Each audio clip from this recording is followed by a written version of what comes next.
Hello and welcome to our today's Coffee and Consulting to the topic Brexit Realities, Challenges and Insights for Businesses in Switzerland. I hope you had a nice weekend.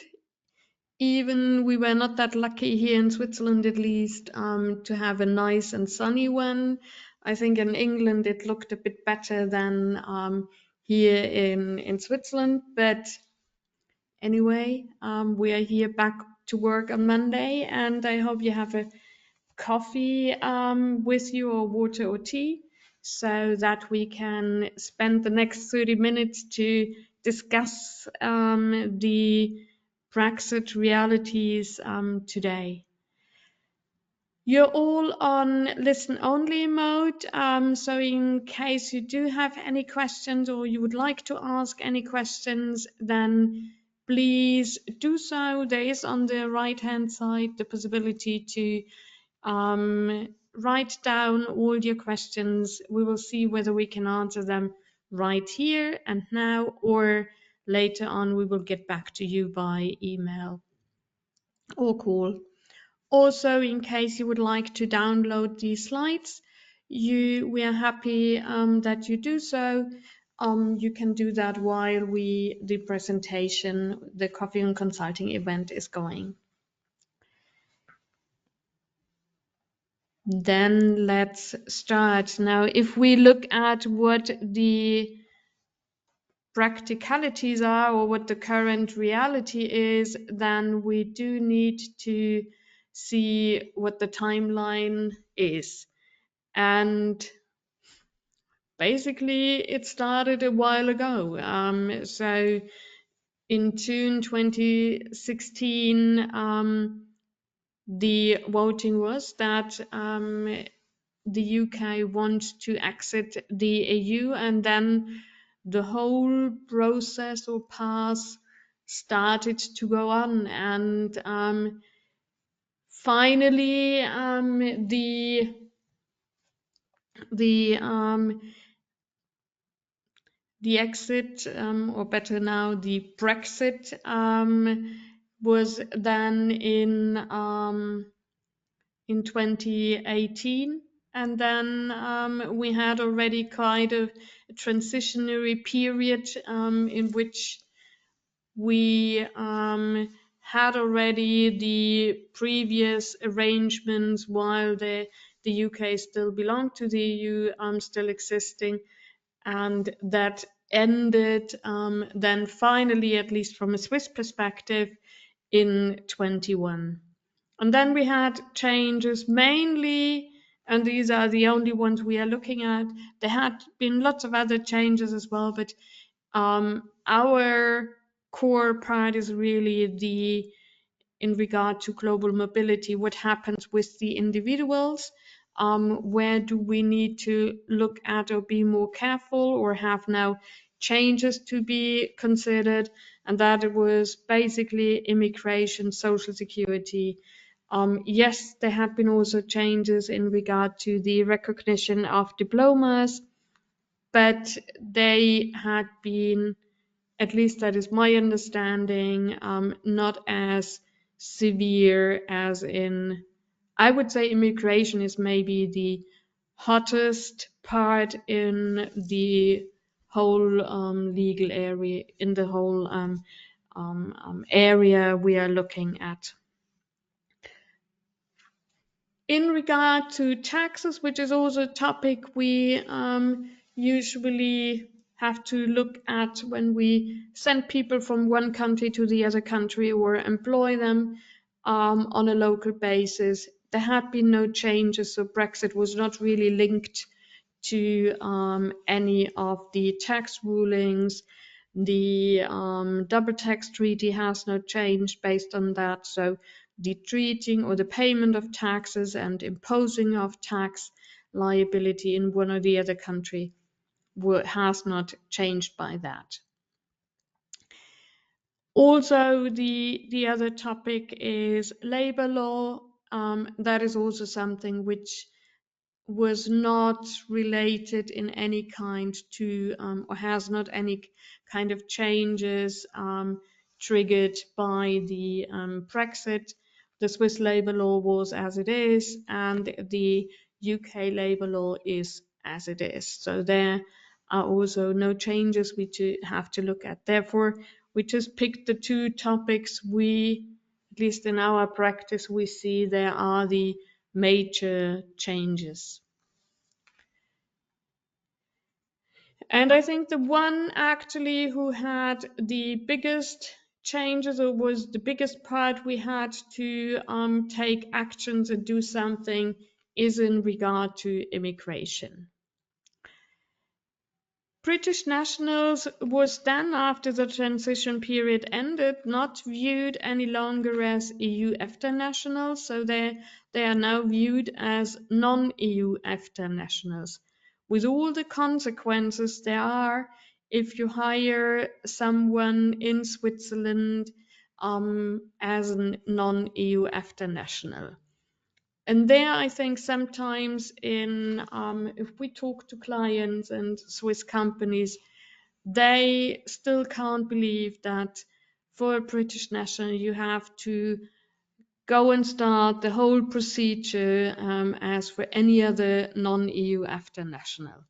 But that's the case and the situation. So if you would like to hire as a Swiss company a British national, you do have to go through the whole job search process, and the British national will be viewed, or you should look at any British nationals really as kind of the last category of people. So the focus, if you would like to hire someone, and that is what you have to show also to the authority, is that you started to look and try to find a Swiss or EU EFTA national, and then just because we're not able to find any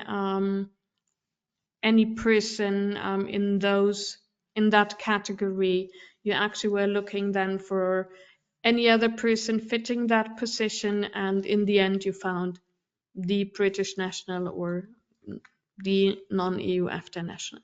So that is kind of that you had to change your mindset to that, and now really have to go through the lengthy process. There is a additional quota available for British national, and that was a huge political discussion about it, whether to put those or to have the British nationals combined with the non-EU EFTA nationals, and then just having increased the number of quota for all non-EU EFTA nationals. And in the end, it was decided because of political reasons and lobbying of different stakeholders that that should be not the situation. They would like to have a separate quota pot where the quota then can be given. I think the main concern was that in the end, if you would put all the quota together for all non-EU EFTA nationals, then also other non-EU EFTA nationals could benefit from the increase of number, and it was not really linked then any longer to British nationals as such, which is understandable, and I think it works at the moment quite well. However, we also have to see that up to now, at least in the last 10 years, there was never a decision by the authorities to deny an application, a work permit application, or an application for a non-EU EFTA national coming in new to Switzerland based on quota reasons. Because until, as said, the last 10 years, that had never been the situation. There were still at the end of the year, there were still quotas available. So we do have now 1,400 L permits and 2,100 B permits available for UK nationals or British nationals coming to Switzerland. Those quota will be released on a quarterly basis, and basically as soon as it's used up for that quarter, you have to wait for the next quarter in order to get your permit application approved. We had up to now, since the quota for British nationals have implemented, never had the situation that we had to wait for the next quarter, but that can happen. We had that situation with for Croatian nationals, for example, where we also had quota on a released by a quarterly basis. There we had usually that it's after the couple of first days the new quarter started, and therefore the new quota release was that the whole quota had been used up already. The problem is maybe there, if you would like then to see or get an information or indication from the authority whether the quota is still, whether there's still quota available when you want to file the application. If you ask in one canton, then they can't tell you because the quota is for whole of Switzerland. So any cantonal authority can actually go there and ask for one quota. So you will not get or can't get the information on that question. We have still the agreement for service providers. There's an agreement in place which is valid until the 31st of December 25. Based on that, we have the possibility, if we do want to send someone from the UK to Switzerland, that we can still use the notification process for a temporary solution.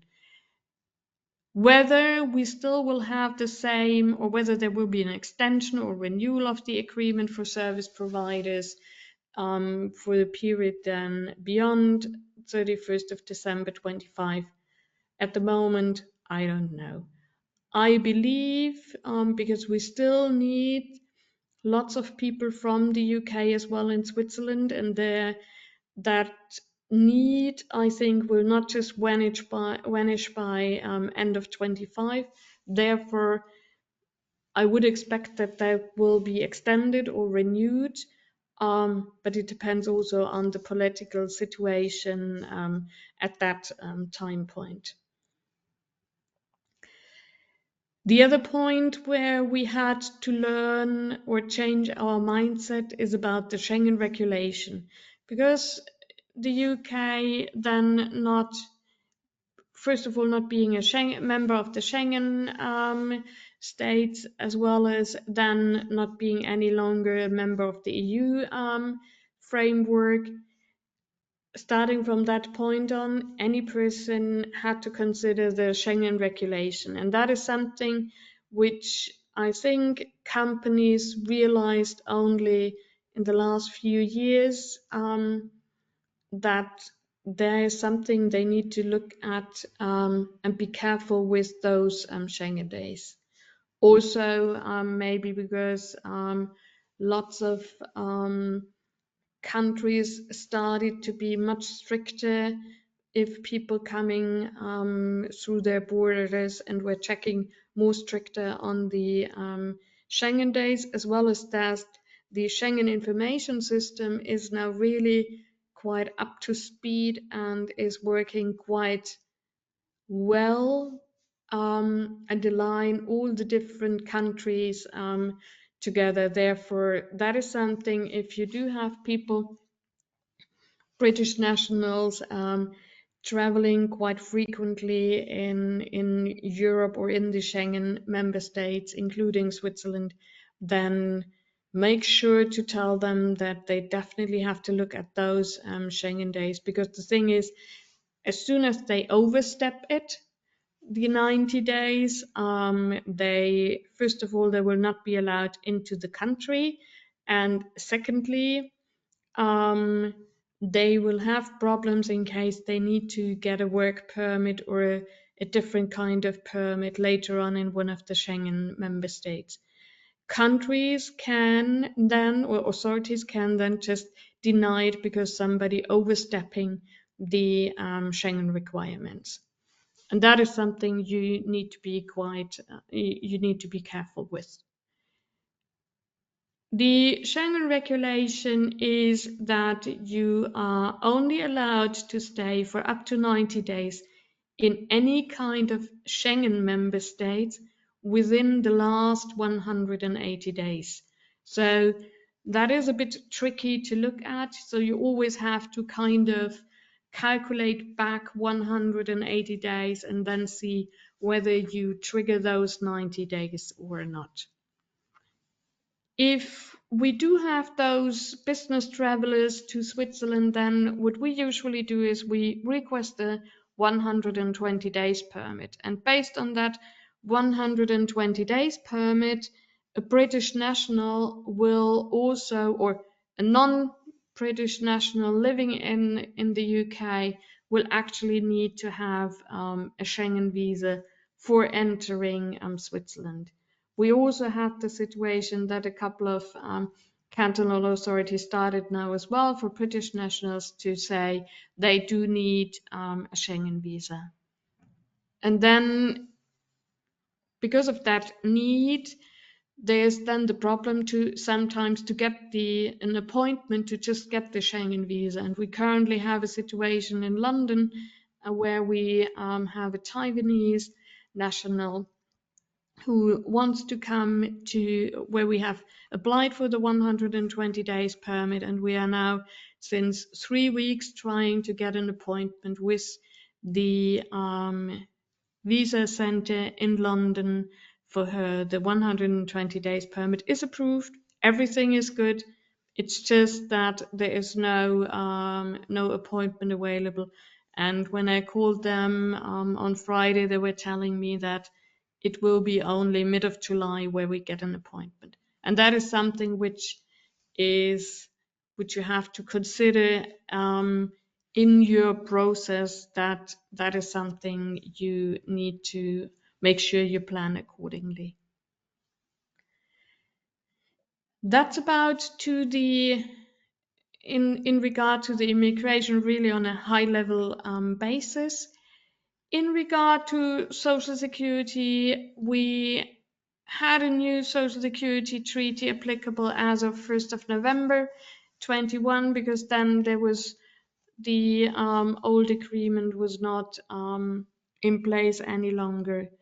Insurance coverage, it was required, and basically Switzerland also thought it might be good to have more or less the same ways of treatment as everybody was used to from the EU agreement, which I think makes also sense, because there is lots of travels and need vice versa, like people coming from the UK to Switzerland, as well as Swiss people required to be on a temporary basis or full-time basis in working in the UK. And therefore, I think that definitely makes sense to see, or to make it as well as easy as possible. Form-wise also remained the same, and the process is, in order to get the necessary certification from a Swiss point of view, it goes through ALPS. In the UK, it goes through the HMRC. That is now something which also takes quite a while to get actually done and approved. Not that it is quite difficult, but waiting times in the UK are really something you have to consider. We just had now received an A1 for someone, and it took 3 months to get it done. I hope they soon will start to make that a bit quicker, so that we can work there better. I mean, in some industries, you need to have the certificate really at the time point someone starts. Luckily, in most of the areas, at least in Switzerland, they can also wait. And if the process has been started, then that is fine.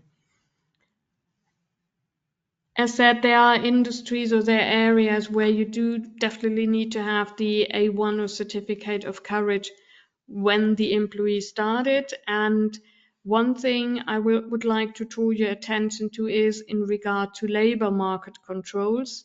In case one will happen, then in case that's not just a labor market control through in writing, but really that the inspector is coming to the company or to the premises here in Switzerland, then they usually ask for it. And if they can't see it, and if they are very strict, then they will tell the employee that he can't continue to work, can only then continue to work once he has shown the certificate to prove that he is really subject to social security in the UK and not in Switzerland.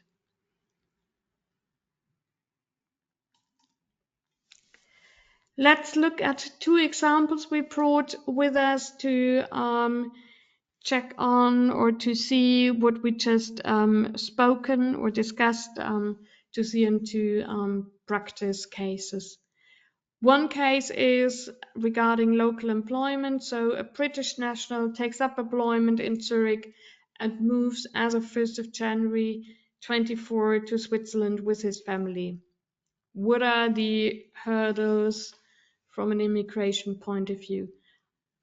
I said it earlier, it is the British national will be viewed as a non-EU EFTA national, and therefore to be able to get the Swiss work permit, we have to follow the non-EU EFTA process. That means you have to do the job search. Now, Zurich usually, the Labour Market Authority in Zurich usually would like to see a job search process of 3 months, meaning you have to place your job advertisement at the RUF center, that is the unemployment center, and then at least 2 further external platforms, can be anything, but needs to be external. So if you just place the job advertisement on your own website, then that is not helpful and doesn't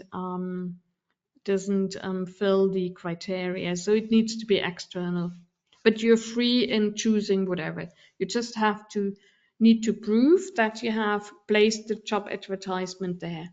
Therefore, if you think about putting the job advertisement on, for example, LinkedIn, there we have the problem that there is no kind of confirmation we could get from LinkedIn showing the period the job advertisement had been placed.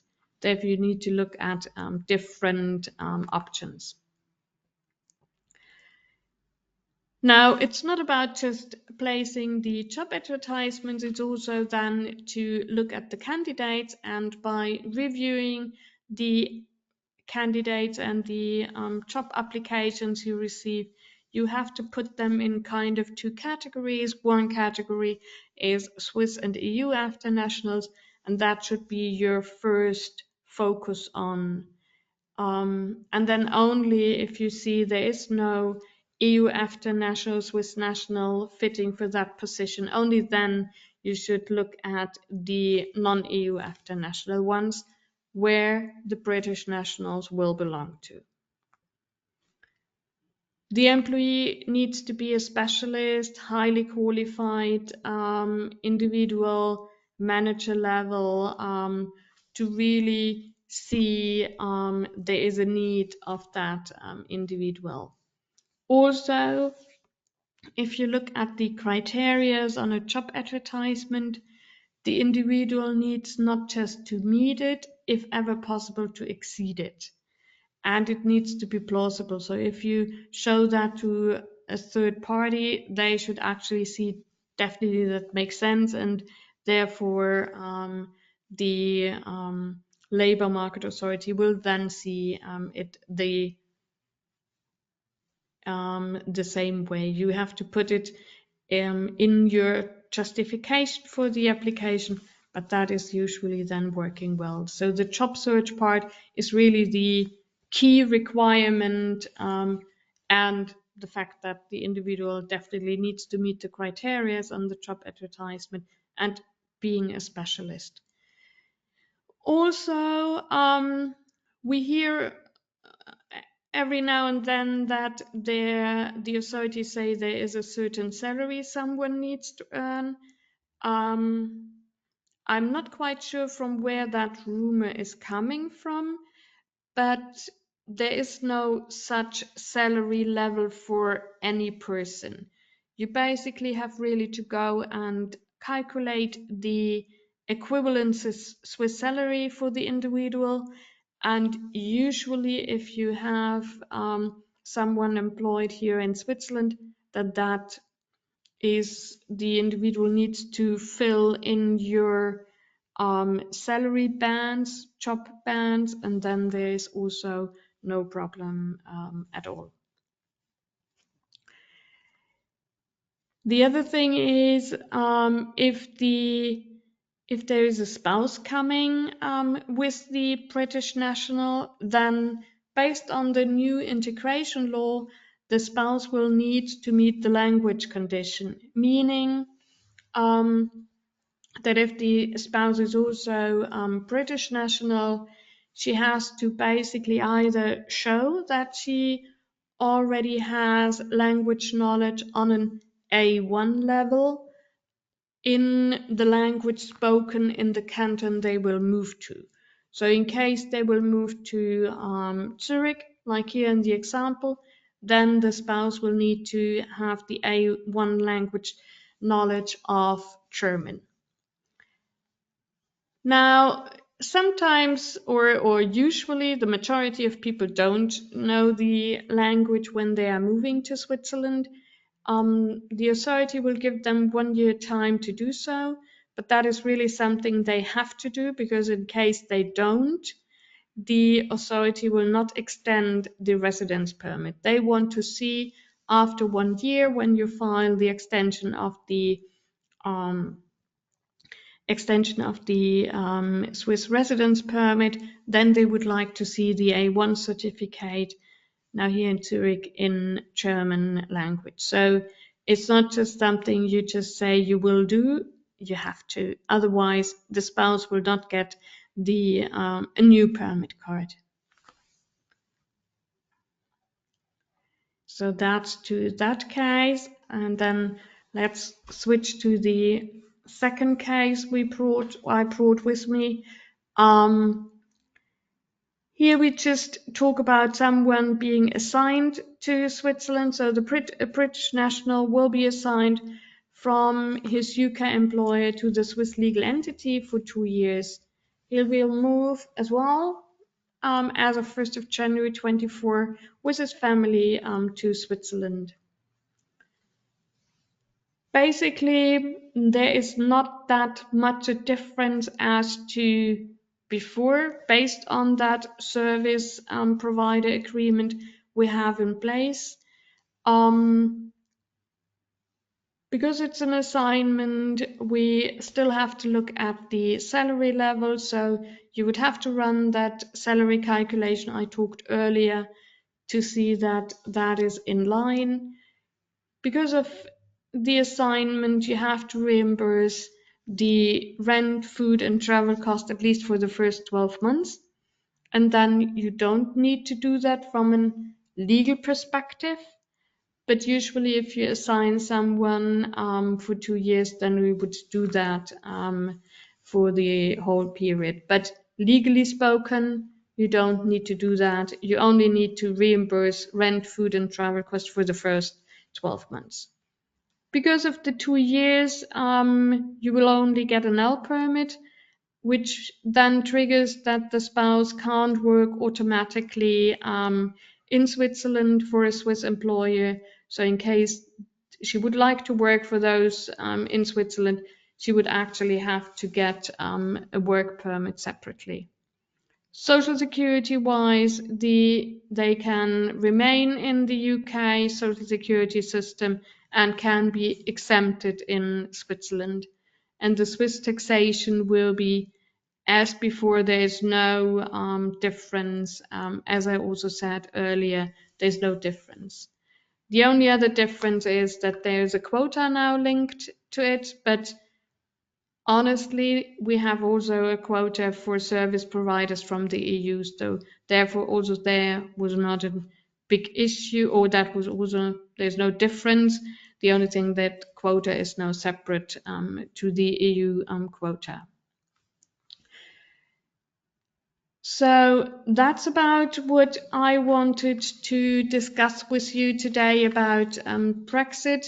As you see, there are a couple of things we have to look at and consider in our daily work, but hopefully it remains at least as it is today, which I think works, at least from my experience, still quite well or quite okay. There are a couple of things which could be better, but I mean, that is, yeah, I think there are lots of other topics which we need to work on much more than that. In case you do have any questions, then just contact us and let us know. We are here to support you.